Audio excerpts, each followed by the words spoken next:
Bonjour tout le monde, donc aujourd'hui nous allons papoter un petit peu autour de Fallout.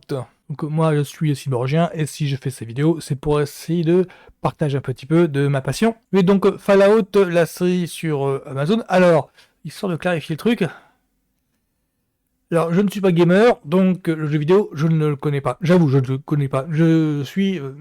j'ai découvert le lore de Fallout avec la série, là. Je suis un petit peu dans le même cas que pour Halo, qui est sur Apple. Je ne connais absolument pas Halo, le lore de Halo, en jeu vidéo. Donc du coup, j'ai découvert, en fait, l'histoire de Halo, mais via la série. Donc, Fallout, qu'est-ce que ça raconte? Alors, ça raconte, à commencer pour...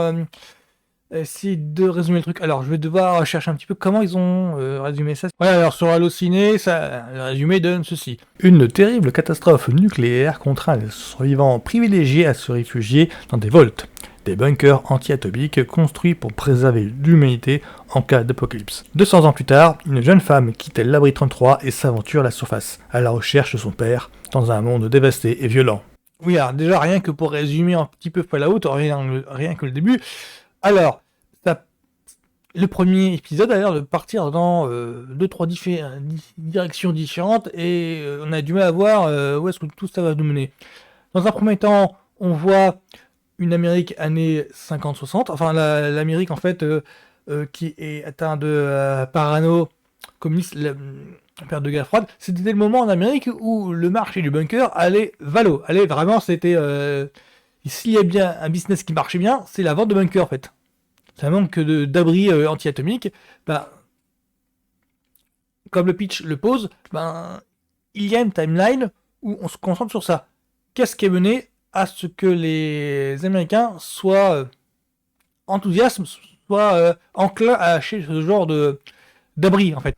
Et ensuite, on voit, on soupçonne, on sous-entend, on comprend que ça se passe plusieurs années après, donc là on met 200 ans, et on voit en fait comment les groupes d'humains se sont organisés dans un bunker. On voit un groupe d'humains qui s'est organisé en société dans un bunker. Et ensuite, on voit sur la terre ferme, plein désert, comme des militaires qui sont en train de s'entraîner avec des armures high-tech. Enfin, plus ou moins high-tech. Le look est high-tech, mais ça sent l'usé. Et rien qu'avec ces 3 points de départ différents, il y a une certaine cinéphilie qui m'interpelle. Je veux dire par là, c'est que les descriptions de l'Amérique qui enthousiasme à l'idée de s'acheter des bunkers. Grosso modo, ça a fait des bunkers et tout le monde en veut un. Ça m'a rappelé le film Panic à Florida Beach qui, déjà, parlait de ce moment-là. C'est comment les Américains... Oui, alors Panic à Florida Beach, c'est un film de jeu Dante qui date de 1993 et l'action se déroule dans les années 60-62 en Floride pour être précis.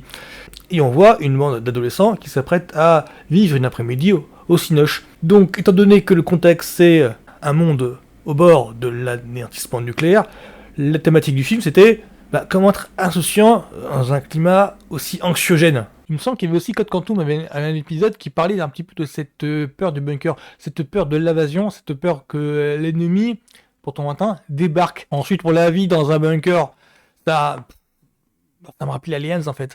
Aliens de retour, plus précisément. Parce que Aliens de retour, dans la version longue de Aliens de retour, oui, Aliens le retour, c'est Alien 2. C'est la suite du film de Ridley Scott, Le 8e passager. Là, je parle du film de James Cameron où on voit un groupe de Marines qui débarque pour se payer d'aliens, se payer du xénomorphe. Et dans le Director's Cut, il y a 2-3 scènes, on voit les colons, on voit les familles qui essayent de vivre dans une base qui rappelle pas mal le bunker ici. Et ensuite, pour les militaires qui s'organisent en plein désert pour leur mission, ça m'a rappelé tous les trucs de guerre, genre Full Metal Jacket, genre Jared, genre il y avait quelques trucs, le roi du désert, sur tout le ton en fait, sur tout le ton. Oui, parce que à l'image, on voit des soldats de Marines qui se comportent comme des adolescents attardés, alors que sur le papier, c'est censé être l'élite, les meilleurs des meilleurs. Mais quand je parle de Jared, quand je parle des rois du désert, quand je parle de Full Metal Jacket, c'est pas totalement innocent. C'est parce qu'en fait, l'ambiance, le ton fiction guerrière, mais un petit peu dans un ton de black potache. C'est ça. En fait, c'est ça. On a l'impression qu'il ça concorde bien avec l'ensemble de l'épisode. C'est-à-dire que quand je regarde le concept de Fallout, je m'attends à du sous Mad Max. Je m'attends à ce que ce soit brutal. Et en fait, au bout de quelques minutes, surtout avec tout le moment où on voit la vie dans le bunker, on a l'impression que c'est une parodie de Mad Max en fait. On a l'impression que c'est une parodie de l'univers post-apo. Tous les personnages sont au mieux naïfs, au pire débiles. La mise en image a l'air caricaturale. On a l'impression qu'en fait ils sortent de pubs de l'époque. Je ne m'attendais pas à ça. Et en fait, je crois que le projet de la série, c'est ça. C'est dans un premier temps, on nous présente des personnages caricaturaux possibles, dans des mises en scène qui sonnent comme des pubs de propagande de l'époque. Et en fait, au fur et à mesure de la série, c'est là où elle est pas conne, au fur et à mesure de la série, ça égratigne le vernis petit à petit, subtilement. C'est qu'en fait, c'est ça le truc, c'est qu'à partir du moment où l'héroïne quitte l'abri et donc découvre en fait la Terre dévastée, ça lui renvoie la face, en fait, tous les histoires qu'on lui a racontées sur pourquoi il ne faut pas partir de l'abri, et pourquoi en fait les adultes, les autres en fait, ne veulent pas partir de l'abri. Et elle découvre en fait les humains qui sont restés, qui sont un petit peu mutants sur les bords.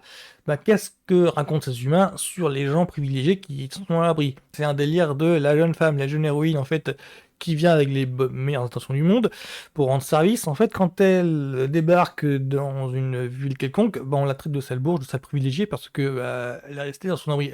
C'est pour ça que j'hésite tant à en causer, parce que il y a un discours qui est travaillé dans les premiers épisodes, caricatural au possible, les personnages sont naïfs, énervants. Moi, l'héroïne, elle m'a énervé dès le pilote. Je me disais, mais comment on peut être naïf à ce point? Et en fait, c'était voulu dans l'histoire, parce que cette naïveté est craquelée et elle doit prendre des prises de position par rapport aux révélations qui lui sont faites. C'est qu'il y a Fallout fait partie des séries où ceux que l'on considère comme gentils, bienveillants s'avèrent être des pourritures, et ceux qui sont présentés comme étant des bad guys visuellement au premier abord, en fait, ils ont juste... ils ont ils en deviennent attachants au point que ce sont mes personnages préférés, et pour de bonnes raisons. C'est qu'ils ont aussi un but à accomplir, et ce but n'est pas malveillant. C'est un petit peu ça. Ouais, alors j'essaye d'analyser sans trop en dire, parce que moi je l'ai pris comme une sorte de sous Mad Max. Alors au départ, je m'attendais à du sous Mad Max. C'était ça pour moi en fait, quand je voyais les visuels, je me disais c'est super, c'est une série qui veut se la jouer post-apo. Or, les premiers épisodes m'ont fait penser à Twisted Metal, une autre série qui la joue un petit peu sous Mad Max, mais qui se veut, elle, volontairement, comique, parodique, humoristique. Ça se veut vraiment jouer sous Mad Max, mais version comique humoristique. Alors que là, c'est plus alambiqué que ça. Il y a un jeu avec les apparences, il y a un jeu avec ce que vous pensiez des pubs de propagande de l'époque, il y a un jeu avec ça, pour mieux les déconstruire. Il y a un jeu avec tout ça. Pour te dire, le premier épisode m'avait déçu parce que... Alors, j'ai remarqué le nom de Jonathan Nolan en réal et production exec. Et Jonathan Nolan, deux choses. L'une, c'est le frangin de Christopher Nolan, le mythique réal de Dark Knight, Interstellar, Inception, Tenet, voilà. Et de Zuyo, c'est le producteur et scénariste de Person of Interest et Westworld. Donc Person of Interest, c'est une série où on voit Jim Caviezel, une sorte de justicier qui qui reçoit des ordres en fait d'une mystérieuse AI. C'est aussi avec Michael Emerson, Sarah Shahi et Amy Acker. Et Westworld, alors brièvement, c'est une série sur un parc d'attractions futuriste où les robots qui servent d'attraction ont un bug et prennent conscience qu'ils sont eux-mêmes des robots. Donc d'être manipulés. Et si cette notion-là dans Fallout, je veux dire par là, c'est que dans Fallout, tous les personnages ont chacun des univers préétablis. Je pense, meilleur exemple possible visuellement, c'est plus simple, aux habitants du bunker. Les habitants des bunkers ont tous des routines préétablies. Et d'où vient cette routine? C'est ça la question. D'où vient cette routine? Une imagerie de propagande en fait. Et là où le cheminement des personnages est intéressant, c'est à quel moment cette routine va être remise en question. Donc cette première saison, grosso modo, moi je valide, in fine en fait, les premiers épisodes décevants parce que, vu les attentes que j'avais, je m'attendais à un Mad Max façon Jonathan Nolan. Je m'attendais pas du tout à ça. Il a fallu que j'attende l'épisode 4 ou 5, je crois, pour que vraiment ça décolle, pour que vraiment je vois les premiers éléments qui attisent mon appétit. pour que je vois les premiers éléments qui, ah tiens, c'est peut-être pas, je fais peut-être fausse route, c'est peut-être pas trop ça. Il y a le ton un petit peu rigolard, de gaulerie ou en tout cas humoristique, c'est peut-être pas ce coup-ci qui est vraiment bien travaillé, mais ça a peut-être un but, ça peut être un but en tout cas. Tout ce ton-là rigolard, ça peut être un but en tout cas, et pas celui juste de se moquer du genre Mad Max apocalyptique. Ça va peut-être, c'est peut-être quelque chose en fait. C'est pour ça que je m'en mets la pinceau, c'est qu'en fait il y a un propos qui est derrière, qu'il faut qui est travaillé, et je crois ne pas avoir vraiment tout saisi. Il y a un discours dedans, est-ce que c'est volontaire ou pas de l'auteur? Je pense que oui. Parce que vu que le mec vient de Westworld, je pense que oui. Disons que la conclusion de Fallout m'a fait penser un petit peu à The Matrix Reloaded, où il faut sans doute voir plusieurs fois le, la production, le film, la série en l'occurrence, pour vraiment saisir en fait où veulent en venir les scénaristes et les réalisateurs, la production, où veut en venir toute l'équipe. C'est un petit peu ça qui me pose problème. C'est trop riche en fait. C'est trop riche. Pour moi, c'est un petit peu comme Breaking Bad ou Better Call Saul, c'est trop riche. Faut vraiment voir plusieurs fois, vraiment, ces genres de séries, je pense, où il faut voir 2 épisodes par semaine et non pas en binge-watching, pour mieux apprécier le ton, pour mieux apprécier le jeu d'acteur, pour mieux apprécier l'ambiance, pour mieux apprécier là où veut en venir les scénaristes, où veulent en venir les auteurs. Donc moi c'est validé totalement et j'attends en fait la suite. Je crois qu'elle va elle va tomber dans les prochains mois là. Donc voilà, ce sera tout pour moi sur Fallout. C'est sur Amazon Prime et franchement je ne m'y attendais pas. Je pensais vraiment que ça aurait été un truc sérieux de bout en bout. Or c'est sérieux, oui, mais il y a, c'est pas juste premier degré. Il y a plusieurs degrés de lecture.